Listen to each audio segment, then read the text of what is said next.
En Moni TV, La Cumbre.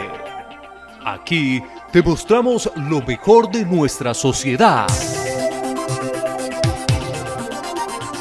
En La Cumbre te presentamos lo mejor de nuestros paisajes. La Cumbre. Estamos orgullosos con lo mejor de nuestra región. La Cumbre. Somos el fruto de nuestro trabajo. La Cumbre. Solo aquí, en Moni TV, tu canal.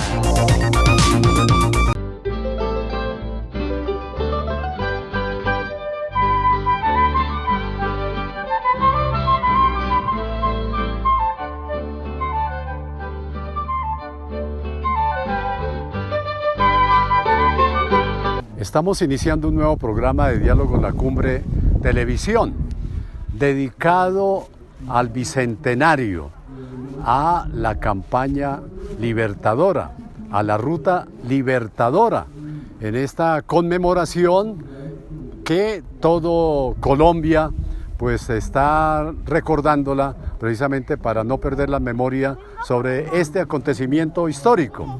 Nosotros hemos definido pasar por Sogamoso, por Monguí, por Tópaga, Gámeza, Tasco, Corrales, Busbanzá, Floresta, Tobacía, Santa Rosa de Viterbo, el Pantano de Vargas, Venta Quemada y el Puente de Boyacá.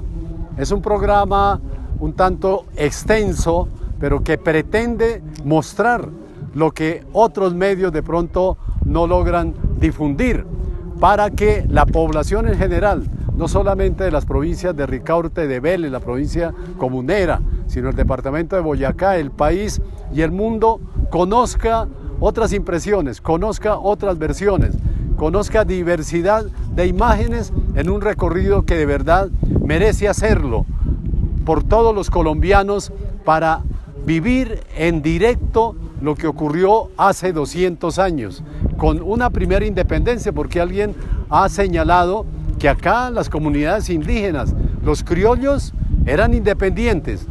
Llegaron unos invasores, unos colonizadores, y los convencieron a unos, ¿no es cierto?, distribuyéndole de pronto, tomándose las tierras, pero que no fue suficiente su argumentación para que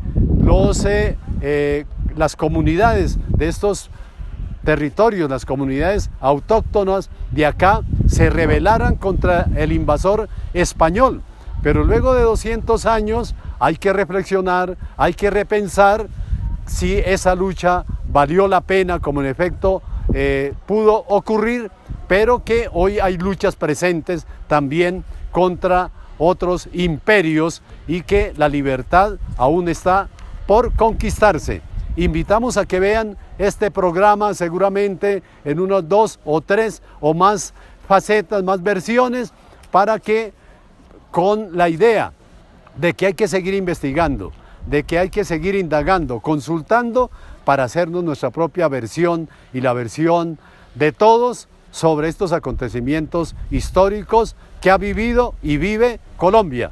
Invitados entonces a los programas de diálogos La Cumbre Televisión.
Ahora nos encontramos acá en Floresta.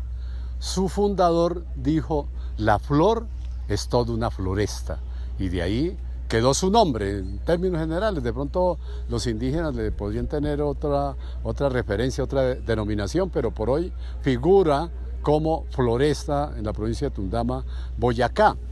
Y acá también, dentro de los 25 municipios de la Ruta Libertadora, Floresta fue uno de ellos, y tuvo a don Evaristo Dueñas como patriota que luchó, combatió allí en la batalla de Boyacá.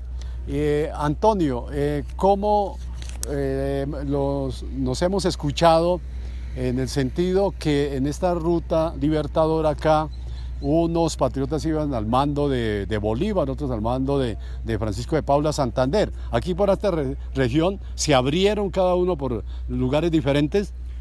Sí, la avanzada que cruzó por este valle, que es un valle muy fértil, dicen que es una concha, tiene unas fortalezas porque se ha investigado paleontológicamente, porque encuentran fósiles de miles de años más de los que encontró el maestro Van der Hamen en el Salto del Tequendama, acá en este territorio también de turismo extremo, porque ahora por estas montañas se ve mucho parapentista.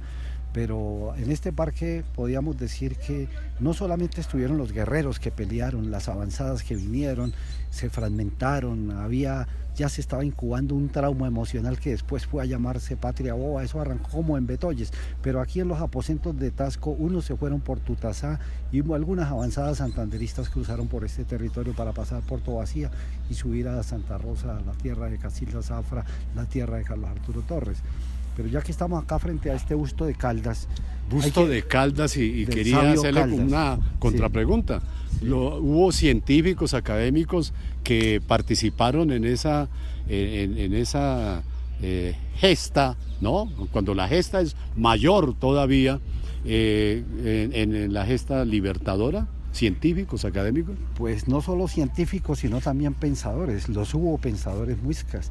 Beteiti, Bautengá, es donde concentrábamos los pensadores antes del cacique Nompanín, antes del cacique de Gansá, que también es una región de sabios, como termina Sa con ZA, quiere decir que habían sacerdotes y pensadores. O sea, Socotá tiene a Basilio Vicente de Oviedo, que es el primer economista de Colombia. Ahorita recuerdo a mi profe, que es aquí de Floresta, mi profe Tirso Porras, uno de los directores y decanos de la Facultad de Economía aquí en nuestra UPTC, a quien le hacíamos la broma que dijo alguna vez un señor: ¿cuándo ha visto un florestano pobre? Porque aquí la gente lo llaman los pereiranos, los paisas, porque recorren mucho y aparte de que las tierras son muy ricas, son comerciantes, son transportadores.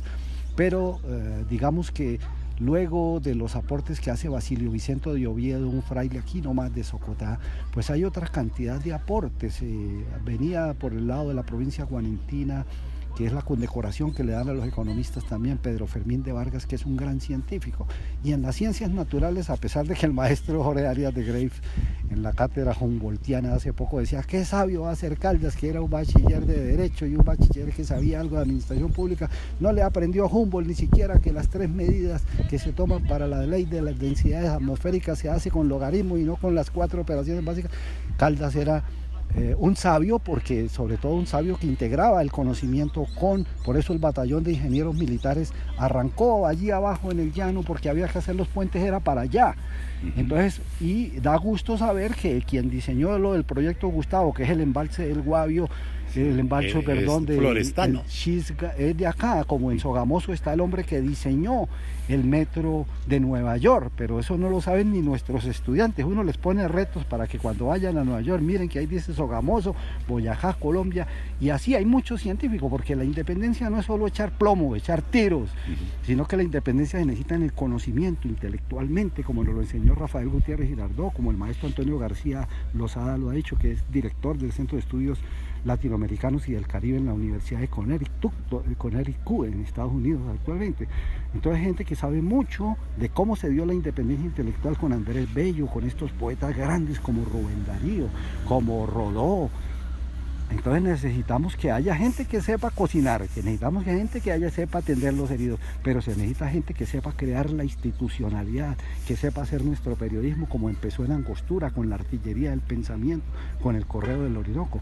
Entonces la independencia tiene que ver con todos. O sea, hoy día Colombia es bicentenario, pero algunos ponen en duda que el bicentenario de qué, que caímos en cosas. No, no le respondemos al rey de España, allá nos tratan todavía de sudacas, qué sé yo, pero cada vez tienen que ir respetando porque nosotros tenemos que ganar en dignidad, en respeto. Es decir, un pueblo avasallado 5 siglos prácticamente, pues va a tomar mucho tiempo, dijo un escritor Montalvo, ¿sí? Para que nos quiten, pues porque nos constriñeron, nos cohibieron. Hoy día me gustó la palabra del maestro Juvenal que habla de que hay que saber inscribir cuando uno habla de que somos humildes.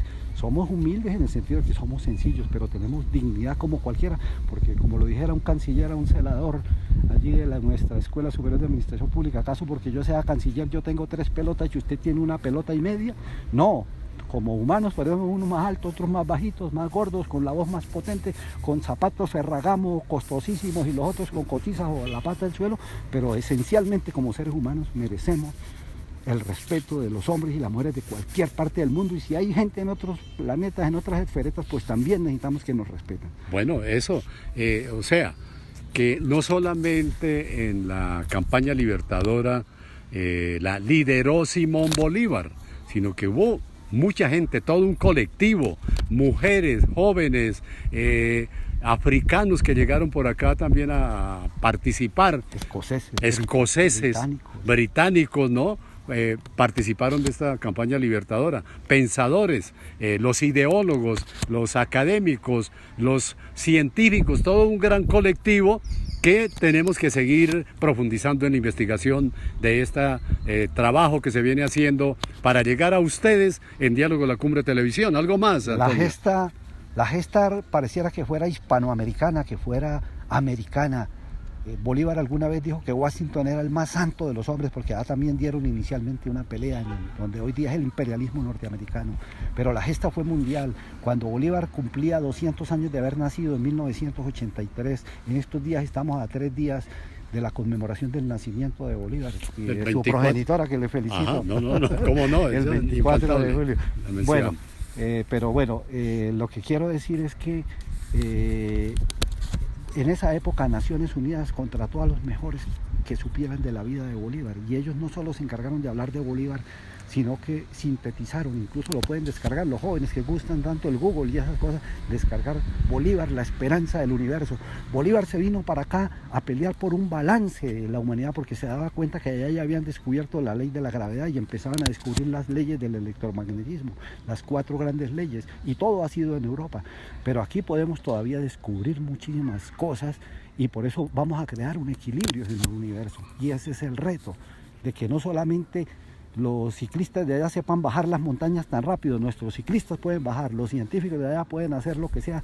Aquí nosotros no tenemos un centro de aceleración de partículas, pero podemos mostrar que en ningún terreno somos menos que nadie en ninguna parte de nuestra tierra y del universo, que nos merecemos respeto, como dice la Declaración Universal de los Derechos Humanos y como dice el Pacto Internacional de Derechos Económicos, Sociales y Culturales. Cualquier habitante del planeta merece el respeto, no es que porque es venezolano no lo vamos a respetar, porque es por allí de Ecuador es un sudaca, no señor, todos, esa sería la gran lección que tendríamos. Vamos a crear un equilibrio en el universo, porque somos eso. Antonio Becerra, un boyacense para más señas, que viene relatando pormenorizadamente todo lo que ocurrió en la campaña libertadora y haciendo análisis también de nuestra actual realidad colombiana. Continuamos en Diálogo La Cumbre Televisión.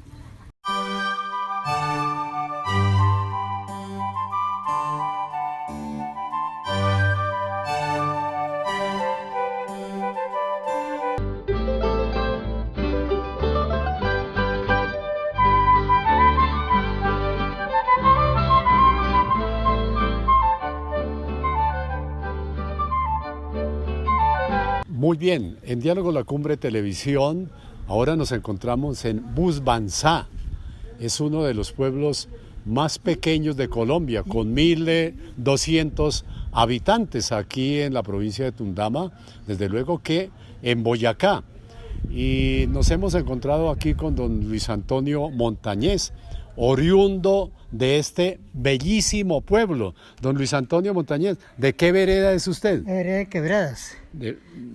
¿Hacia dónde queda la vereda Quebradas? Aquí, hacia el norte, aquí, hacia el norte. ¿Lindando con qué? ¿Para allá qué pueblo queda? Lindando, claro, allá hacia arriba hay otra vereda que se llama Cusacota, hacia arriba. Sí, sí. Y hacia allá limitamos con Corral, parte de Corrales Sí. y Beteitiva.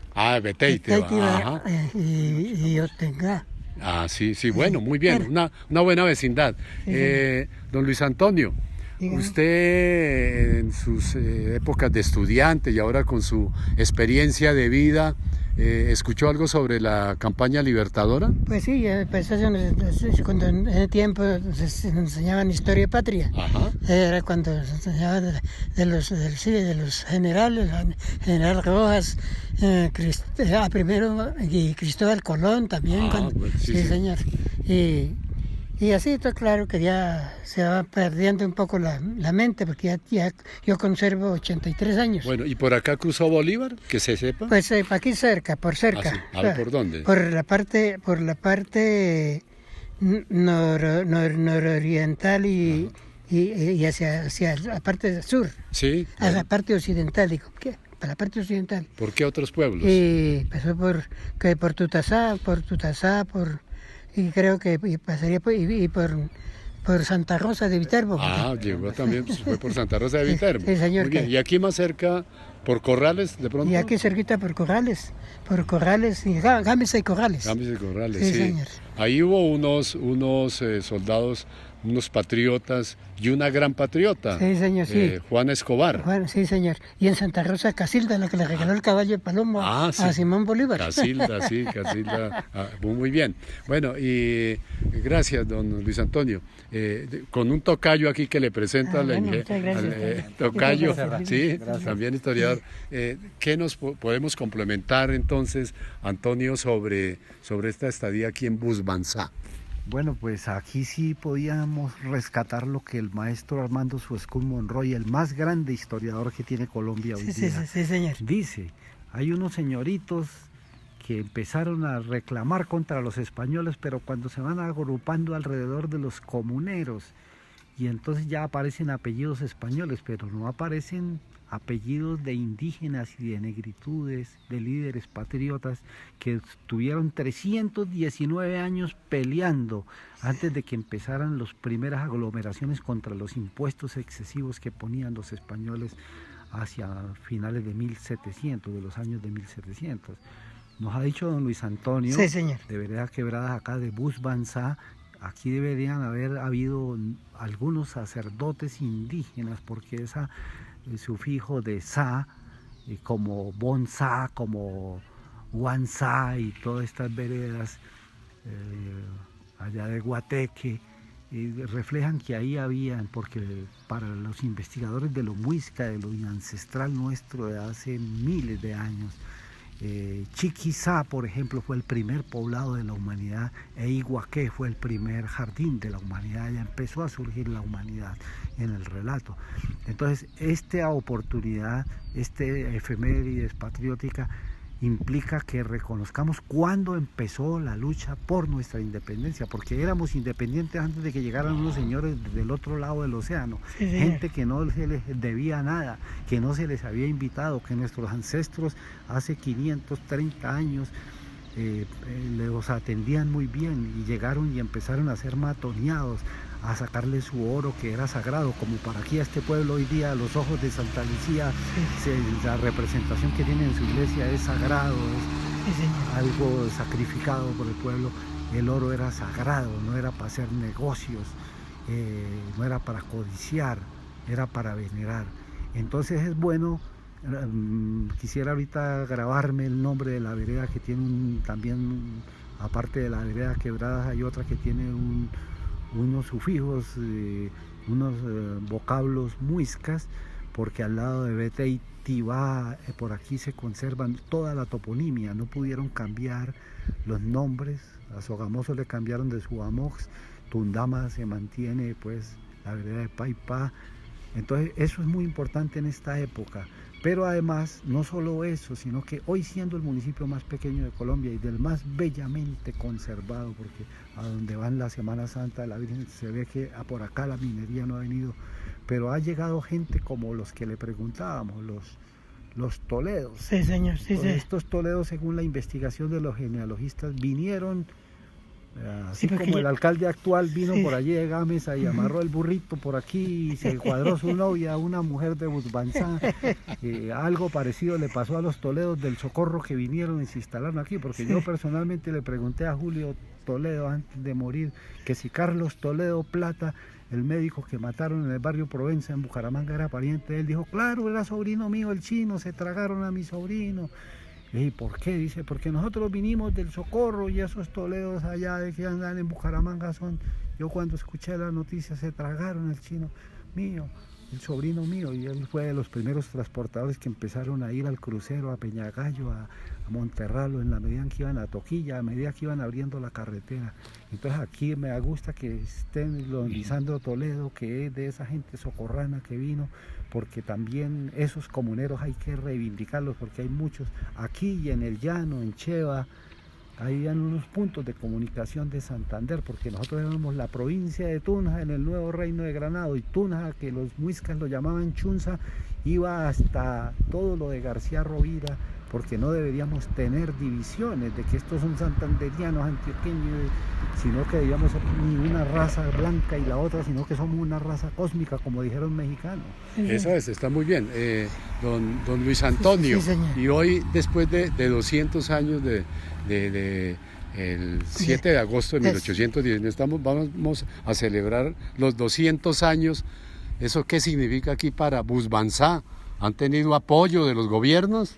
Pues sí, aquí, claro que hubo un tiempo aquí cuando habían guerras políticas, que se Ajá. llaman guerras políticas entre los dos partidos. Sí. Y después, entonces, que casi Busbanzá deja de existir, porque claro que, por ejemplo, porque aquí los pueblos indígenas, aquí los antiguos eran Busbanzá, Tobacía, Otengá, que ellos eran de indígenas, de indígenas. Sí.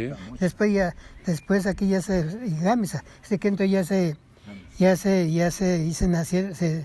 se independizó Floresta y Corrales. Floresta y Corrales, Sí, sí. se independizaron, que eso hace un poquito más de 200 años. Y pues va a cumplir los 500 años. Los 500 años. Sí, señor. Bueno, tanto tiempo que ha pasado y ahora pues digamos que en una aparente tranquilidad, es un pueblo, digamos, para disfrutarlo, ¿no? Sí. No solamente por su paisaje, por sus habitantes, y que el Busbanzá, el pueblo de los tributos, seguramente porque en esa época venían aquí a pagar sus impuestos, ¿no? Sí, Que sí, de alguna manera también generaron descontento y lucha, ¿no, Antonio? Sí, se me viene ahorita a la mente la posibilidad de que cada vez debemos ser más serios, en el sentido de ser más razonables. Bien lo decía don Luis Antonio hace un rato, si no pasaron físicamente por aquí, si no unas avanzadas, no pasó Bolívar y Santander, porque salieron de los aposentos de Tasco por la vía de Tutasá, donde la Virgencita, donde hacen los tiestos, ¿recuerda? Sí, señor. Sí. Está en el relato. Ese no es el problema, porque hay que diferenciar conceptualmente varias cosas, lo que es la ruta libertadora, a lo que es la campaña libertadora, a lo que es la gesta libertadora, así como hay que diferenciar lo que es un combate, a lo que es un zafarrancho de combate, a lo que es una batalla, porque una batalla implica que entren todos, la vanguardia, la retaguardia, y todos participen, como pasó básicamente en Pantano de Vargas, ¿sí? y en Puente de Boyacá. Entonces, pero digamos, sea la oportunidad de decir, ayer alguna señora nos dijo que el alcalde aquí estaba muy triste, que se quedó con más de 300 almuerzos, no pasaron los caballos, y entonces hay descoordinaciones, pero también hay incomprensión que viene de lo conceptual, de saber cómo valorar lo que pasó aquí. Bien nos lo dijo don Luis Antonio, tan pronto le abordamos, de que ya no le respondemos a los españoles, nos dieron la libertad, estamos relativamente independientes, ya no tenemos nuestra moneda, tenemos todos los valores nuestros, pero para que no haya lo que algunos han llamado la rapiña bicentenaria, esa precariedad que nos trajeron algunos españoles, porque todos no eran malos. Antonio de Arredondo, por ejemplo, antes peleó contra España, ¿sí? Contra ese imperio mísero que era el más grande de aquella época. Entonces se da la oportunidad para decir que hay que hacer una conmemoración condigna para rescatar la historia patria. Vea que don Luis Antonio tiene relatos de Colón, tiene relatos de cuando se separaron estos municipios, y eso se ha venido perdiendo, y necesitamos rescatar como un patrimonio inmaterial nuestro, que la gente conozca dónde fueron las fiestas, porque a pesar del sufrimiento también en algunas poblaciones como en Tasco hicieron unas fiestas muy importantes, en una casona, en una vereda de Socotá también, ¿sí? Y pues ya vamos en la ruta donde doña Casilda Zafra y ellos también hubo otra serie de hechos que están en la memoria colectiva de los boyacenses, de los colombianos y de todos los patriotas latinoamericanos. Bueno, con estos nuevos elementos que se le están presentando a la opinión de este programa Diálogos con la Cumbre Televisión, le agradecemos a don Luis Antonio por recibirnos en su pueblo, pueblo natal. Muchas gracias, bienvenidos. Bueno, continuamos en Diálogo con la Cumbre Televisión.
Sí, nos encontramos en Tobacía, Boyacá, en la provincia de Tundama, con algo muy particular, muy especial en la presencia de los territorios, de los pueblos, de todas las regiones que encontramos en Colombia con su particularidad histórica, como lo que vamos a leer en esta placa que está en Tobacía.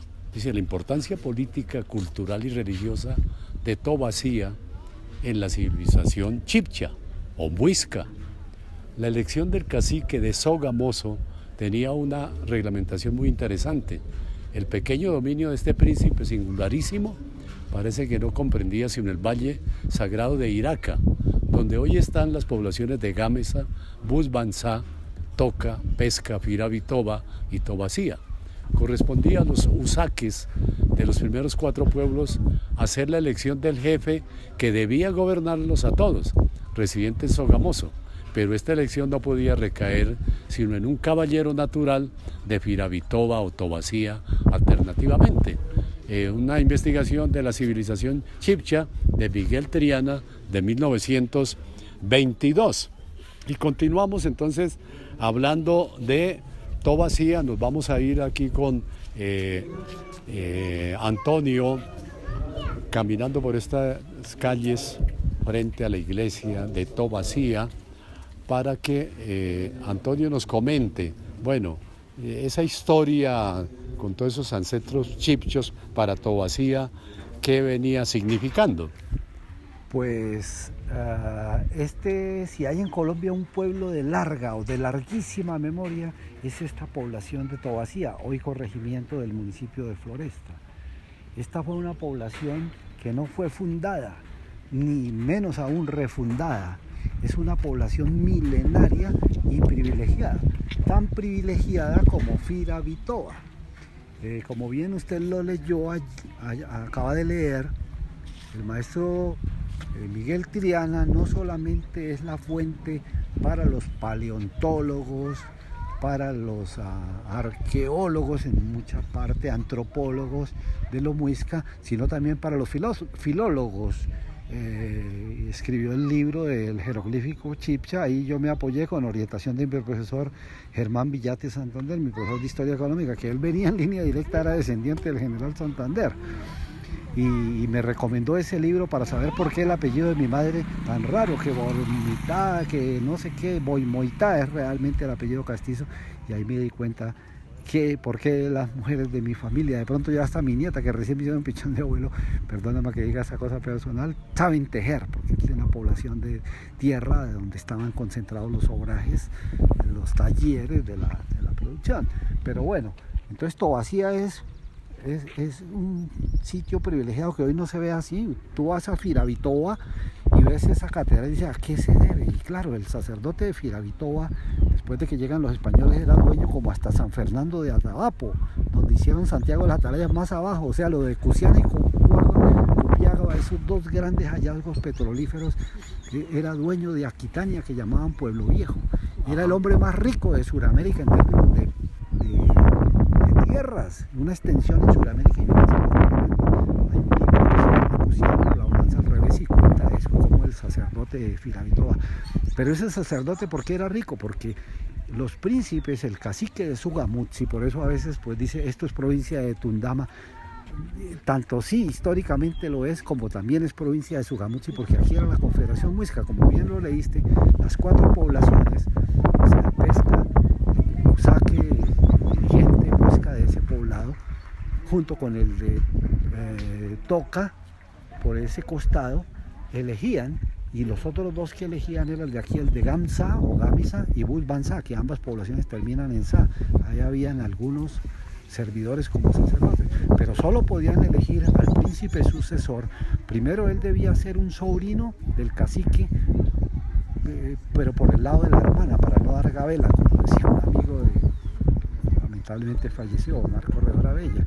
Es decir, dicen algunos dichos, la abuela dice, el hijo de mi hija, mi nieto será, pero el hijo de mi hija, solo Dios sabrá. Entonces ellos tenían esa pauta que hoy día, por fortuna, Ana María Gómez Londoño, que rescató lo del Chiquismie, cosas lejanas de una condesa que rescató hace 100 años 23 mitos que tenían los muiscas, todos los pueblos muiscas del altiplano cundiboyacense en particular, pues muestra cómo era la organización del Estado. Hay un tratadista, Hermann Bohr, que yo le recomiendo a los estudiantes, pueden buscar el libro Muiscas en Google, de Ana María Gómez Londoño. Ella acaba de hacer su doctorado en estudios culturales en Alemania y fueron a los baúles de esa condesa alemana que había hecho una investigación parecida por allá en Egipto, el dios Ra y de esos pueblos. Entonces la religiosidad de los muiscas la investigó, y ese libro muchas poblaciones muiscas acá de recomposición étnica lo están reclamando. Entonces por eso el último Sugamutsi se esperaba que fuera así como en Tunja estaba Quimín Saque, se esperaba que Nompanín fuera el último de los caciques de este territorio del Valle de Iraca. si había un empate entre los dos de allá del sur y los dos de acá, el de los 4 que votaban, era el cacique Tundama quien tenía la posibilidad de decidir si era el de Firavitoa o era el de acá de Tobacía, quien asumía el cacicazgo, que tenía el carácter de ser una suprema autoridad en términos de lo civil, en términos de lo militar y en términos de lo eclesiástico. Si alguien por allá en Vélez, Chipatá, los Chalaláes querían hacer una guerra, si querían hacer una guerra tenían que venir a pedirle al cacique de Sogamunchi el permiso. Entonces, bueno, hay muchas cosas y hay unas recurrencias, coincidencias, como lo que estaba diciendo el sacerdote de la iglesia, también me llamó mucho la atención, de por qué se habla hoy día de esas cosas, de por qué hay unas coincidencias que uno de la gente mira la catedral esa de Firavitoa y dice, bueno, el temblor tardó de dañarla, pero es muy bella y es que tenían mucha riqueza. Aquí lo lamentable es que han habido, por ejemplo, los últimos, la familia Adame en este territorio, que hacían una capellada para el calzado que tenía el Muisca y hacían unas alpargatas, ya no la hay, se está extinguiendo. Entonces es un reto. Ese también, como la relación, es que los pueblos se interrelacionan, ¿no? Sí. Y esa historia tan sentida que ha comentado Antonio Becerra, pues lleva a invitar precisamente a una mayor profundización investigativa, que salga de los currículos simples que dicta el Ministerio de Educación Nacional, para que profundicemos en la investigación, cómo los caciques tenían gran influencia y respetaban sus mandatos, ¿no? Sus mandatos. Bueno, aquí en Tobacía. Y para esto de la ruta libertadora, ¿cómo fue la presencia aquí de esos soldados que pasaron por estos territorios hacia el puente de Boyacá? Pues por Floresta, que se creó en 1818, cuando estaba dándose esta batalla, ya hemos referido a algunas personas y tal vez una familia que puede conservar con su apellido y su nombre, que era como de la corriente de los santanderistas, de la familia Adame, que eran unos empresarios, fueron los que sostuvieron, la producción del alpargate, del calzado que iba para el llano, y otros que iban para Santa Fe, muy elegantes, de una capellada muy buena. Ellos estuvieron por aquí, pero como ya están tan cerquita de donde hoy es la Escuela General Santander, ustedes ven estos cerros, ya estamos muy cerquita de Santa Rosa de Viterbo. Entonces están más asociados los finqueros de por acá, desde esas épocas, de hace 200 años, a los nombres que vamos a encontrar allí en Santa Rosa de Viterbo. Santa Rosa de Viterbo pues también tiene una historia que la ha rescatado la UPT de Sogamoso, particularmente las facultades de Ciencias de la Tierra, porque tienen el IRME, el Instituto de Investigación para lo Minero Energético. Allí hay un museo paleontológico, un museo geológico, y entonces es importante no solamente la historia humana, sino de la historia de las poblaciones no humanas, de cómo se conformó este territorio, una historia larga. Por eso este es un sitio privilegiado para conocer en Floresta, conocer acá lo que existe en el territorio, en la larga memoria no solamente humana, sino de la vida y de la existencia, y también en Sogamoso han venido compilando. La investigación de Van der Hamen, por aquí hay fósiles, insistimos, más antiguos, no en términos de lo que hay en Villalba, que son fósiles muy antiguos de un océano, pero sí fósiles humanos de alrededor de 14.500 años, que muestran que nosotros tenemos un tronco muisca. Lo de Chipcha pues es la macrolengua que venía desde el sur del Maya Quiché hasta Paraná, que habían otras lenguas, era una macrolengua, pero el muisca, que quiere decir hombre, que quiere decir gente, pues está limitado a esta parte básicamente que va de la provincia guarentina a Pasca, por donde entró el cacique y Dios, que es un relato, así como hay el de Huiracocha en el sur de Sudamérica, pues aquí está el relato del gran padre Bochica, que se fue por Cuitiba hacia los cielos. Bueno, entonces, una invitación que le hacemos a los colegios, a los rectores, a los maestros, a los directivos, a los profesores de sociales,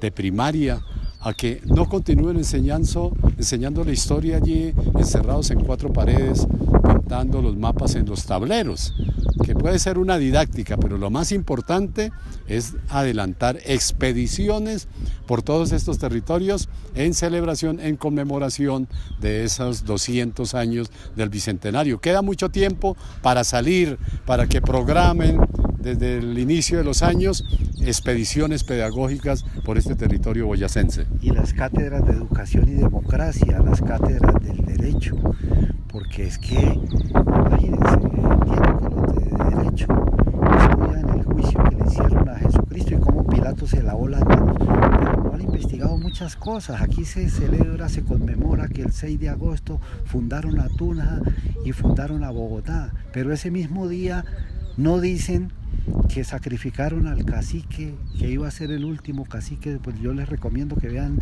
de los hermanos Yaya, que hicieron un videíto hasta en anime de 20 minutos, un pequeño cortometraje que se llama El Último Saque, cómo lo decapitaron y no lo dejaron casar con su batoa, con Adeizagá, porque supuestamente se iban a insurreccionar, y decapitaron a los 6 dirigentes de los otros poblados, incluido Sutamarchán, el cacique, y eso no se conmemora. Igual con los comuneros, no investigan los abogados cómo fue el juicio miserable y inicuo que le hicieron a Alcantús, que le hicieron a José Antonio Galán, a Ortiz, a Molina, y entonces pueden venir, pero si quieren más profunda memoria en derecho, Hermann Born, ahí en el texto de Ana María Gómez Londoño, muestra que el código de Nemequeme, a pesar de que no era una tradición escrita por la tradición, era más avanzado casi que ni el código napoleónico, en términos de que aquí distinguieron, dice él, primero que había que diferenciar entre el código penal y el código civil, y fueron estos muiscas que también eran sabios en ese sentido, porque aquí hubo platones también. Si en esta parte del mundo hubo una estatuaria con pirámides, bueno, aquí solo Mongua tuvo de tamaño heroico un poco, lamentablemente no se conservó bien todavía, y hay un museo paleontológico como los que hay en San Agustín, pero eso es una larga memoria que hay que investigarla, porque nosotros tenemos que saber de dónde salen las cosas, de dónde salió no solamente nuestra familia, sino nuestra comunidad, nuestra población, nuestra nacionalidad. Y en ese campo, digamos, del derecho, para las facultades de derecho que tanto abundan en Colombia, y parece que es la profesión que más graduados tiene, ¿no es cierto?, que no solamente estudiemos el derecho romano, sino que estudiemos la historia de nuestros territorios, y esto que hemos venido contando en Diálogo La Cumbre Televisión, porque fue mucha la gente que fusilaron sin ninguna fórmula de juicio. Hay que entrar a los anales, investigar para hacer esto que les exigen a los abogados para graduarse, ¿no es cierto? Sin investigación. Y a los abogados, pues claro, tienen una materia compleja, que sus temas de epistemología, de profundización, de dónde sale la verdad probatoria. Ahora que hay justicia especial para la paz, hay que conocer de manera profunda en dónde emerge eso, porque pues la ciencia tiene sus limitaciones, ¿sí? Y sin embargo, a pesar de eso, digo yo, en términos de derecho, para estudiar el derecho hay que estudiar la historia, y para entenderla bien, es como para estudiar la filosofía, hay que conocer la historia. Si no se entiende bien la historia, no se entiende bien la filosofía, y viceversa, y no se entiende lo que estaba hablando el padre ahorita, ¿sí? Hubo hasta un papa, el Papa Juan XXI, que al obispo de París lo puso a hablar en contra de la ley de la gravedad que estaban descubriendo en esa época, y resulta que la ley de la gravedad lo afectó porque le cayó un techo en la cabeza y lo mató, ¿sí? A pesar de ser hijo de Dios, ¿sí? Entonces es lamentable que algunas cosas no se miren dentro de esa integralidad. Los mismos historiadores, aquí tenemos al más grande historiador, el maestro Armando Suescún Monroy, en Colombia, bueno, junto con Otto Morales Benítez, eran gente de Miraflores. Germán Colmenares, se ha olvidado Germán Colmenares, un hombre muy enjundioso boyacense, ¿sí? Pero hoy día los historiadores como que se dedicaron a investigar radioisótopos con laboratorios para ver si la prueba documental es suficiente, y resulta que hace falta espacio para la imaginación. El último historiador grande que tuvimos aquí, Pablo E. Cárdenas, nos dice del vasallaje a la insurrección de los comuneros que se necesitaron 70 años bisiestos, se necesitaron 280 años por la misma época del 6 y 7 de agosto para sancionar condignamente, hacerles comer el polvo a los españoles de las bellaquerías que hicieron 280 años. O como dice ese escritor Vallejo, que dice que para donde avanzan ustedes ahorita, sí, Fernando Vallejo en las memorias de un HP, dice: aquí iban nuestros llaneros a partirles la madre a esos chapetones, ¿sí? Era una pelea muy seria porque nos habían abusado seriamente. Sí, entonces les vamos a decir, perdón por todo lo que estamos diciendo, pero los invitamos a que entren a las fuentes, a seguir en la consulta, en la investigación, y eso es lo que pretende dejar Diálogo La Cumbre.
En Santa Rosa de Viterbo, dentro de la campaña libertadora, luego de la batalla del 11 de julio, en el territorio de Corrales, Simón Bolívar decide movilizar sus tropas para avanzar hacia la ciudad de Tunja.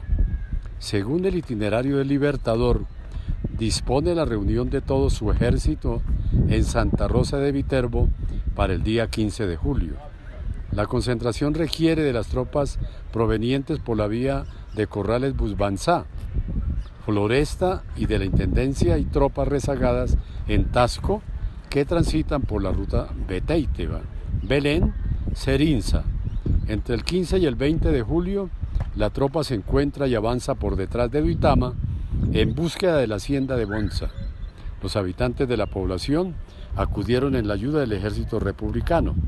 Se destacan el párroco presbítero José Ignacio Holguín y los señores José Gabriel Solano y Manuel Ignacio de los Reyes, reconocidos con la Orden de los Libertadores, en desarrollo de esta ruta por Boyacá, la ruta de Libertadora, en Diálogo La Cumbre Televisión.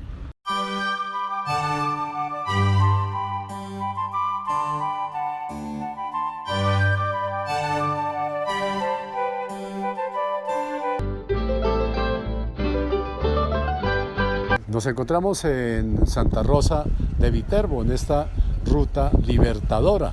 Aquí detrás nuestro se encuentra la casa de doña Casilda Zafra, quien nos ha contado en la historia que le entregó el caballo Palomo a Simón Bolívar. Pero qué mejor que un santarrosano nos cuente su mirada acerca de esa historia de doña Casilda Zafra con la entrega del caballo Palomo a Bolívar, don Luis Ernesto Lozano. Luis Enrique Lozano, santarroseño. Pues lamentablemente, comentando nuestra historia en la actualidad, pero anteriormente estas construcciones que habían acá alrededor de la Casilda Zafra eran unos potreros donde tenían una crianza de caballos, y Simón Bolívar venía y Casilda Zafra, generosa, le donó el caballo blanco Palomo al general general Simón Bolívar. Hubieron discusiones con el esposo porque él no lo quería entregar, pero hoy en día nos sentimos orgullosos de nuestro pueblo, nuestro territorio, como Villa Republicana, que fue declarada en esa época. Afortunadamente se dio. En esa época Santa Rosa de Viterbo eran ciudadanos tan cultos, nobles, generosos, porque recibían a sus peregrinos, a sus visitantes. Y lo más bonito de Santa Rosa era que en ese tiempo había generosidad. Bueno, ahora, pero doña Casilda le envió el caballo al pantano de Vargas. Cuando pasaba Simón Bolívar, en esa discusión, uno de los trabajadores le llevó el caballo a Simón Bolívar al pantano de Vargas. Bueno, ¿y qué pasó después en la lucha que libró Simón Bolívar? Ese caballo, ¿hasta dónde le alcanzó su resistencia para acompañar a Simón Bolívar?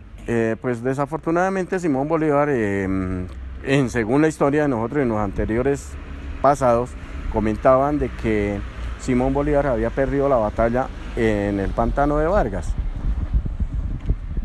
Hoy en día, él cuando le llevaron, retoma esa situación con los lanceros. Eso que venían del llano. Venían del llano y él con su caballo retomó esa situación cuando llegamos nosotros al puente de Boyacá. El caballo recorrió esos recorridos, que fue la parte de Tuta, y él durmió en la ciudad de Paipa, en la casa que se llama Simón Bolívar. Simón Bolívar. Bueno, muchas gracias. Ahora, con el complemento de Antonio, ¿sí? Complemento de Antonio sobre esta historia que estamos relatando aquí en Santa Rosa de Viterbo, sobre doña Casilda Zafra, el caballo Palomo de Bolívar y las acciones que principalmente se han dado en estos acontecimientos de carácter histórico. Bueno, habrían varias cosas que señalar. Aquí ya las tropas estaban más grandes, se habían recompuesto y la caballería empezaba a ocupar una importante función en la guerra. Es decir, el barón Humboldt le había dicho por allá en Europa a Bolívar: pilas con los llaneros, que si los llaneros tuvieran caballos serían como los mongoles, que lograron tener el dominio de Europa y Asia en todas las batallas a punta de caballos. Esos llaneros son rudos. Entonces, lo de Santa Rosa de Viterbo es importante porque ya el espíritu de la época daba que se necesitaban tener muy buenos caballos, así como los guerreros eran buenos atletas, porque atravesar ese páramo en promedio tenían 25, 27 años, es como un atleta de decatlón de 10 pruebas. Era gente con mucha salud si no aguantaban. Entonces aquí se fortalece la caballería, y en Bonza, que hoy día hay un batallón también que tiene presencia, pues el batallón Silva Plazas, pero tanto Santa Rosa de Viterbo como Duitama, como Bonza y Pantano de Vargas, pues lo que muestra es la genialidad de una visión para poder derrotar al imperio más grande en la batalla más sangrienta que fue en la guerra del Pantano. Y ahí también condignamente se está dándole sanción, porque un 15 de diciembre asesinaron al cacique Tundama en ese sector, y se necesitaron casi 70 años bisiestos para que nuestros patriotas le dieran una condigna sanción a los que ejecutaron al cacique Sugamutsi allí y le ganaron la batalla del Pantano. Entonces, en ese mismo pantano, que era mucho más grande que hoy día, allí estuvo el caballo blanco Palomo. Aquí en el año 50 pusieron esta placa en esta casa. Este era el establo, ¿sí? Por acá salió el caballo Palomo de Bolívar. Lamentablemente, que la casa esté desvencijada, amenazando ruina, pues es un descuido de las autoridades municipales y departamentales, creo yo. Pero inscribiendo el hecho, pues hay un anecdotario patriótico sobre cuántos caballos tuvo Bolívar. Recién en Sogamoso hicieron un concurso, y a Bolívar, que entre otras cosas sus más allegados le pusieron un remoquete, un sobrenombre que le decían el trasero de fierro, porque para andar sentado a caballo dándole tanto kilometraje, pues necesariamente tenía que tener una gran resistencia, y se inventarió que había 5 tipos de caballos en toda la travesía, y este fue el quinto y no hay quinto malo. Entonces el caballo Palomo estuvo en las decisiones definitivas, la batalla más sangrienta que hubo en ese continente, que fue la del Pantano de Vargas, una batalla muy grande, y pues la batalla del puente de Boyacá. Después de Venta Quemada, pues el caballo presentó algunos problemas y al parecer pues no duró mucho tiempo en Bogotá. Tuvieron que salir, le cedió otro caballo que olvido ahorita el nombre, a Sucre, que era como un consentido, era el sucesor de Bolívar para la campaña del sur, donde también salieron más jóvenes, en promedio iban como de 23 años los que fueron hasta el Alto Perú a dar las batallas en Ayacucho el 9 de diciembre de 1824, pero desde aquí arrancó lo de la caballería. Sí, ahora Luis Enrique, ahora también, acá, perdón, lo de la casa de doña Casilda Zafra, en este estado que se encuentra, la casa que ha pasado a los 200 años que la dejaron caer las autoridades. Lamentablemente es que nosotros, como todo ciudadano y como todo colombiano, compramos para representar nuestro municipio. Desafortunadamente no le entienden las consecuencias tan graves que hay dentro de nuestro municipio, dejar caer un patrimonio histórico. También le quería recordar una cosa. Simón Bolívar se le presentó nuestra madre de los fiestecitos, la Virgen de Tutasá, ¿sí? Pero él no se le presentó en Tutasá, él se le presentó fue en el Pantano de Vargas.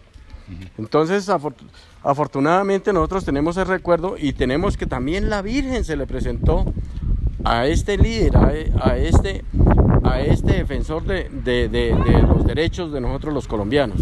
Bueno, ¿sí? Estas son, digamos, historias que hemos encontrado en este recorrido que hemos venido haciendo por toda la ruta libertadora. Le agradecemos inmensamente a usted como Hay una cosa muy diferente. Hay una cosa muy diferente ver las ruinas. Sí. Ojalá que nuestros periodistas tomen las ruinas, como los grandes líderes dejan acabar un patrimonio histórico. Sí, estamos de acuerdo con eso. Lamentablemente como que no se le da el valor a ese patrimonio histórico, y la casa de doña Casilda Zafra, que le donó el caballo Palomo a Bolívar, pues está en un total abandono. Acá desde Santa Rosa de Viterbo, Diálogo La Cumbre Televisión.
En Moni TV, La Cumbre.